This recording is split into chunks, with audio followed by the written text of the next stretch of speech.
penyidik menemukan adanya bukti keterlibatan Saudara HK yang bersangkutan selaku Sekjen PDI Perjuangan dan Saudara DTI selaku orang kepercayaan Saudara HK dalam perkara dimaksud dengan poin-poin penjelasan sebagai berikut. Perbuatan Saudara HK bersama-sama dengan Saudara HM dan kawan-kawan dalam memberikan suap kepada Wahyu Setiawan dan Agustiani. Yang pertama, HK menempatkan HM pada Dapil 1 Sumsel, padahal HM berasal dari Sulawesi Selatan, tepatnya dari Toraja. Kemudian yang kedua, bahwa dalam proses pemilihan legislatif tahun 2019, ternyata HM hanya mendapatkan suara sebanyak 5.878. Sedangkan caleg atas nama Rizky Aprilia mendapatkan suara sebanyak 44.402. Kemudian seharusnya memperoleh suara dari Saudara Nasaruddin Kemas, ini almarhum pada saat itu meninggal. Ini adalah Saudari Rizky Aprilia, ya, karena aturan seperti itu saat itu. Namun ada upaya-upaya dari Saudara HK untuk berusaha memenangkan HM melalui beberapa upaya-upaya. Antara lain, Saudara HK mengajukan judicial review kepada Mahkamah Agung, kemudian menandatangani surat yang bernomor 2576 tertanggal 5 Agustus 2019 perihal permohonan pelaksanaan putusan judicial review. Keempat, setelah ada putusan dari MA, KPU tidak mau melaksanakan putusan tersebut. Oleh sebab itu, Saudara HK meminta fatwa kepada MA. Selain upaya-upaya tersebut, Saudara HK secara paralel mengupayakan agar Saudari Rizky mau mengundurkan diri untuk diganti dengan Saudara HM. Namun upaya tersebut ditolak oleh Saudari Rizky Aprilia. Saudara HK juga pernah memerintahkan Saiful Bahri untuk menemui Rizky Aprilia di Singapura dan meminta mundur. Namun hal tersebut juga ditolak oleh Saudari Rizky Aprilia. Bahkan surat undangan pelantikan sebagai anggota DPR atas nama Rizky Aprilia ditahan oleh Saudara HK dan meminta Saudari Rizky untuk mundur setelah pelantikan. Oleh karenanya, upaya-upaya tersebut belum berhasil, maka Saudara HK bekerja sama dengan Saudara Harun Masiku, kemudian Saudara Saiful Bahri dan Saudara Hati DTI melakukan upaya penyuapan kepada Wahyu Setiawan dan Agustinus Tio, di mana diketahui Wahyu merupakan kader dari partai yang menjadi komisioner di KPU. Kemudian dari proses pengembangan penyidikan ditemukan bukti petunjuk bahwa sebagian uang yang digunakan untuk menyuap berasal dari Saudara HK. Bahwa dalam proses perencanaan sampai dengan penyerahan uang tersebut, Saudara HK mengatur dan mengendalikan Saudara Saiful Bahri dan Saudara DTI dalam memberikan suap kepada Komisioner KPU Wahyu Setiawan. Politisasi hukum dan peminadahan yang dipaksakan terhadap Sekjen DPP PD Perjuangan. 1. Status tersangka ini hanya membuktikan informasi yang beredar lama bahwa Sekjen DPP PD Perjuangan akan segera dijadikan tersangka. Hal ini juga sudah pernah disampaikan Sekjen DPP PD Perjuangan dalam podcast Akbar Faisal beberapa waktu yang lalu. Kedua, kalau kita cermati lagi, pemanggilan Sekjen DPP PD Perjuangan ini dimulai ketika beliau bersuara kritis terkait kontroversi di Mahkamah Konstitusi tahun 2023 akhir. Kemudian sempat terhenti, lalu muncul lagi saat selesai pemilu, hilang lagi. Kami menduga memang kasus ini lebih terlihat seperti teror terhadap Sekjen DPP PDI Perjuangan. Dan keseluruhan proses ini sangat kental aroma politisasi hukum dan kriminalisasi. Beberapa indikasi yang dapat dilihat antara lain, pertama, adanya upaya pembentukan opini publik yang terus-menerus mengangkat isu Harun Masiku, baik melalui aksi-aksi demo di KPK maupun narasi sistematis di media sosial yang patut dicurigai dimobilisasi oleh pihak-pihak tertentu yang berkepentingan. Saya manggil kamu, tanyain namanya gitu kan, namanya Rosa. Yo, tulis tuh. Ibu bilang yang manggil Pak Hasto namanya Rosa. Nah, kalau lo berani nulis tuh, lo angkat tangan deh Pak.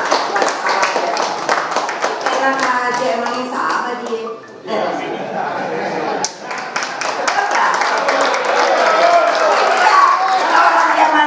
Juga gile, nanti pasti mulai nih kalau udah kedengeran nih berita, terus pasti deh gimana cara manggil Bu Mega yang bla bla bla bla gitu. Gua panggilin seluruh ahli hukum mau datang semua nggak ikut saya, ayo. Enak aja, yang korupsi didiemin.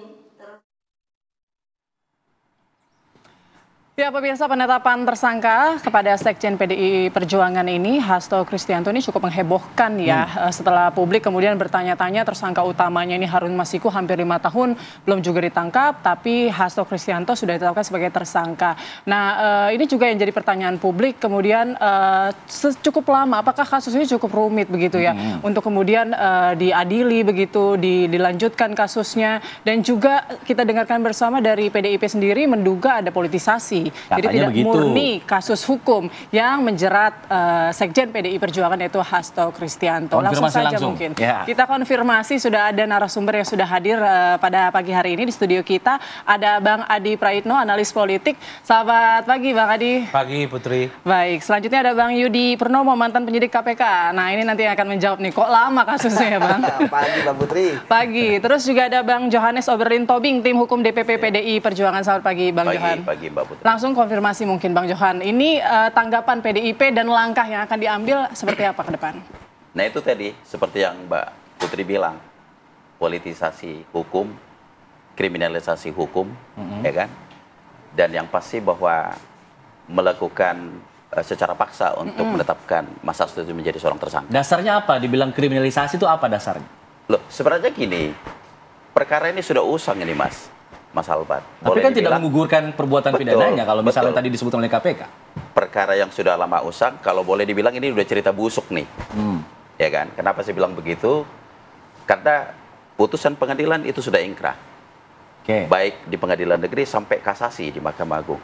Ada nggak muatan perkara yang menyatakan bahwa secara sah dan meyakinkan saudara Hasto Kristianto ini terkait di situ? Terkait. Tapi ada buktinya. Loh, Mbak, ini yang mau saya jelaskan. Ada nggak pada putusan pengadilan loh? Bukan seperti keterangannya KPK. Ketua KPK yang kemarin. Ya kan? Tidak ada satu rangkaian cerita pun yang mengaitkan saudara Hasto ini terlibat secara sah bersama-sama memberikan suap dengan Harun Masiku. Nggak ada itu di putusan pengadilan. Tapi merintangi? Loh, atau melindungi begitu? Maka sprindik yang baru katanya merintanginya di mana? Jadi Harun Masiku ini kan korban sebenarnya. Korban gitu loh. Dia sedang meminta haknya untuk dilaksanakan. Pada putusan itu jelas loh. Bahwa dikeluarkan ada fatwa dari Mahkamah Agung. Fatwa Mahkamah Agung itu tidak pernah dijalankan oleh KPU. Artinya proses ini sudah berjalan dengan baik. bagaimana seorang ini harus duduk menjadi seorang jadi dari dapilnya untuk duduk di DPR. Semua proses hukum itu PD Perjuangan lakukan. Sampai meminta kepastian pada hukum, itu mandat fatwa dari Mahkamah Agung itu juga nggak dijalankan. Jadi ini korban Harun Masiku ini. Dia harus melakukan kewajibannya, dipaksa dia untuk melakukan itu. Sebelum kita kembali ke Harun Masiku, saya ingin coba dalami mengenai apa yang dikatakan Ibu Mega bahwa sampai sudah diworo-woro dari Juli pertengahan tahun ini begitu, artinya sudah diwanti ya? Sudah diwanti-wanti, artinya memang ini sudah diketahui oleh PDIP dari awal bahwa akan ada upaya yang Anda bilang tadi kriminalisasi seperti ini, atau ini mengejutkan buat Anda datang di H-1 Natal? Nah itu dia memang, jadi jujur aja kan kita kaget lah ya dengan situasi Mas Hasto dijadikan tersangka. Jadi tadi yang seperti yang saya jelaskan bahwa memang ini sungguh dipaksakan keadaannya. Nah, jadi kalau menyangkut seperti yang disampaikan oleh Ibu Ketua Umum tadi, yang Mas Alfat bilang, Mas Hasto itu sudah berapa kali didatangin, Mas? Didatangi oleh? Seseorang untuk berhenti mengkritik. Siapa tuh? Seseorang itu? Jadi ancaman ya? Saya nggak boleh sebutkan. Sebelumnya sudah ada ancaman? Sudah ada ancaman. Nggak boleh Mas Hasto itu datang ke Sumut, ke Pilkada. Kalau di Sumut ini kayaknya masuk ke 27 yang dipecat itu bukan? Termasuk. Jadi nggak boleh datangin Pilkada, nggak boleh datangin ke sana, nggak boleh datang ke Jawa Tengah. Itu sudah berapa kali didatangin. Dia bisa mengancam seorang Hasto Kristianto, Sekjen PDIP, artinya punya kekuatan dong secara politis, secara kewenangan. Pak Sekjen ini kan motor penggerak partai kan. Dan memang ini tanggung jawabnya sebagai Sekjen dalam Pilkada ini kan urusannya beliau. Ya namanya petugas partai untuk memenangkan Pilkada ini semuanya kan tidak saja hanya Sekjen yang turun, kita juga turun semua nih untuk memenangkan pertarungan Pilkada kan. Nah, tapi dari pergerakan-pergerakan yang terus selalu Mas Hasto bicara kritis, bagaimana menegakkan demokrasi, bagaimana menjaga konstitusi. Nah, itu nggak boleh tuh, dia harus bicara lantang itu. Nggak boleh turun ke Pilkada, jangan turun ke Jawa Tengah, jangan turun ke Medan. Jadi sudah diingatkan. Sudah dikasih clue, Jawa Tengah, Medan. Dugaannya ke situ lah ya arahnya ya, kira-kira ya. Mana pun. Tadi kan udah dikonfirmasi juga 27 kader partai PDIP yang dipecat ya dari Medan, itulah dia orangnya. Betul ya, Bang? Ya, kan sudah diumumkan siapa-siapa yang dipecat. Itu kan politisnya ya, Saya ingin ke kasusnya dulu deh untuk yang Harun Masiku. Saya ke Mas Yudo. Mas Yudi, kalau kita lihat kasus ini sebenarnya tadi dibilang katanya sudah usang sebenarnya, udah busuk. Tapi masih bisa ditetapkan tersangka. Ini penjelasannya gimana kalau dari Mas Yudi? Ya, jadi pertama saya yakin bahwa apa yang dilakukan oleh KPK itu kan penegakan hukum ya, karena memang dilakukan secara transparan dan disampaikan kepada publik. Artinya bahwa pihak tersangka dalam hal ini kan Pak Hasto yang ditetapkan dalam dua hal ya, terkait dengan suap dan juga merintangi penyidikan, kan tentu bisa mengambil langkah-langkah hukum terkait dengan penetapan tersangka yang dilakukan oleh KPK. Namun kalau kita bicara mengenai kasus korupsinya, tentu kita bisa melihat bahwa kasus korupsi ini kan kadaluarsanya juga lama ya. Artinya sampai saat ini memang belum kadaluarsa. Kemudian meskipun di persidangan tidak disebutkan ada yang mengaitkan ke Pak Hasto. Itulah yang menarik ya, bahwa KPK kan sudah menemukan bukti baru ya. Artinya tidak harus kita termaktub dengan apa yang ada di pengadilan ataupun vonis dari tersangka yang lain yang sudah ingkrah. Bahkan kita baru tahu ternyata sudah bebas bersyarat gitu ya. Artinya bahwa ketika ada bukti baru dan memang itu adalah bukti yang ditemukan dan fakta setelah pasca ingkrah dari kasus tersangka yang lain, menurut saya sih tidak jadi masalah ya. Bagi saya bahwa proses ini kan tentu sudah melalui due diligence yang bagus ya. Di KPK kemarin kan sudah disampaikan oleh Pak Setio ya, bahwa ekspos ini, gelar perkara ini dilakukan oleh semua pimpinan, artinya 5 pimpinan yang baru tersebut, dan kemudian tidak ada yang namanya beda pendapat, dissenting opinion dalam gelar perkara tersebut. Bagaimana sih proses penetapan tersangka di KPK? Itu kan ada gelar perkara yang dilakukan oleh penyelidik atau penyidik yang dihadiri oleh seluruh yang nanti akan menangani, seperti penyelidik, penyidik, ya kan, kemudian jaksa, kemudian juga atasan mereka, direktur penyidikan, direktur penuntutan, kemudian juga deputi penindakan, termasuk yang kita tahu pimpinan KPK. Nanti pimpinan KPK lah yang berdasarkan informasi apa yang disampaikan oleh penyidik, mereka akan menguji ya misalnya alat buktinya apa nih, ya faktanya bagaimana. Jadi tidak sesederhana ketika misalnya disampaikan ketika kemarin konversi ya, pasti sudah diuji. Ketika perbuatannya A, alat buktinya apa, barang buktinya apa, entah itu keterangan saksi, ya entah itu dokumen, bahkan ketika pun ada penyadapan itu pun bisa dilakukan. Memang tadi misalnya mengapa kasus ini lama, pertanyaannya, ya memang banyak kompleksitasnya saya lihat ya, dilihat dari ketika proses kaburnya Harun Masiku, ya kemudian yang kedua lamanya dia menangkap. Di saat yang bersamaan tim saya pun juga diperintahkan untuk menangkap 4 buronan yang sama, ya. Tapi kemudian ya mereka berhasil kita tangkap dengan masa psikologi 1 tahun lah setelah ditetapkan sebagai DPO. Dan yang menarik adalah bahwa para buronan-buronan yang kita tangkap ini itu adalah mereka yang mampu membiayai diri mereka. Ada konglomerat di sana, ada pejabat tinggi dan lain sebagainya. Jadi seperti itu Mas, bahwa ketika misalnya KPK ada bukti baru ya tidak jadi masalah ketika mereka kemudian mengembangkan perkara ini. Dan kita tahu bahwa memang pasca Firly tidak menjadi ketua KPK, KPK ngegas gitu kan terkait dengan kasus ini. Dan saya pikir ketika pun ada opini ini adalah semacam politisasi dan sebagainya, itu wajar. KPK juga sebelumnya pernah menangani ketua umum partai, sekjen partai. Nah, bagi saya yang paling penting adalah agar apakah tuduhan-tuduhan seperti ini tidak terbukti adalah dengan cara ya untuk segera melimpahkannya ke pengadilan, karena di situ akan bisa dilihat oleh masyarakat benarkah tuduhan-tuduhan KPK seperti itu. Politisasi itu katanya wajar begitu ya, tapi apakah memang benar itu yang terjadi? Nanti saya ingin minta pandangan dari Mas Adi Praetno. Usai jeda ya. Tapi sini apa kabar Indonesia Pagi.